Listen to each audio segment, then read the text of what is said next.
Personal computer may soon be not so private, with the US and some European nations working on laws allowing them access to search the content held on a person's hard drive.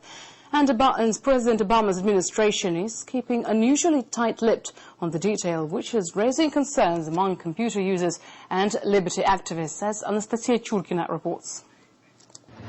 Almost everyone owns a music player and a laptop.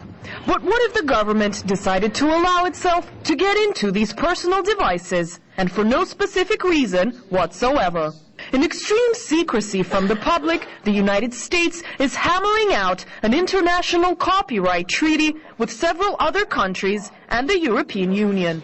Under the Anti-Counterfeiting Trade Agreement, or ACTA, governments will get sweeping new powers to search and seize material thought to be in breach of copyright. But why all the secrecy? While the Obama administration calls this national security, Richard Stallman, prominent American software freedom activist, calls it a secret war on sharing.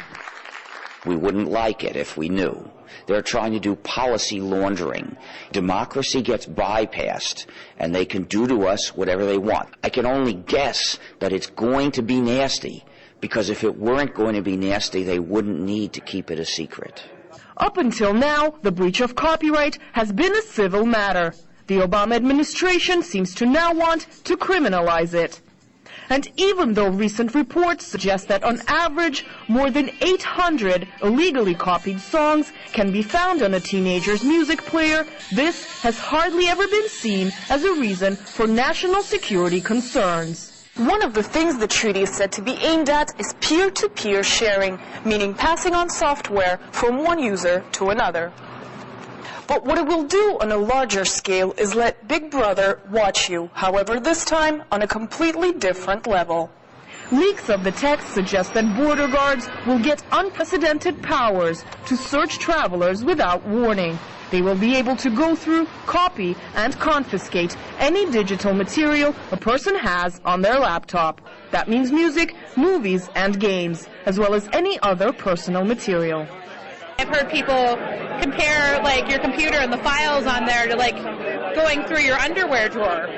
So I don't think that people should be able to go, I don't think the government should be able to go through your computer without a reason to be there. Obama, when he ran for office, and the Democrats have taken a stand for transparency.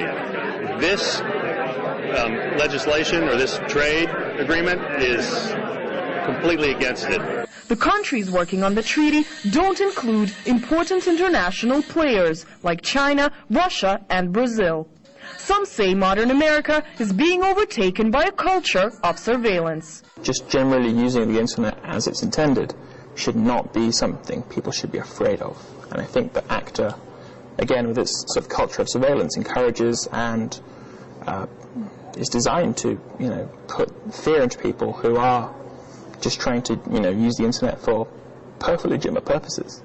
Apart from the American government, it is believed that movie, video, music, and publishing industries are also behind the treaty, since they would be the ones to profit from putting fear of being a criminal into internet users.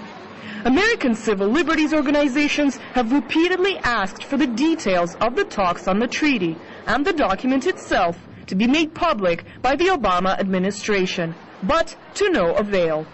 ACTA was expected to come into force by the end of last year, but talks are still ongoing.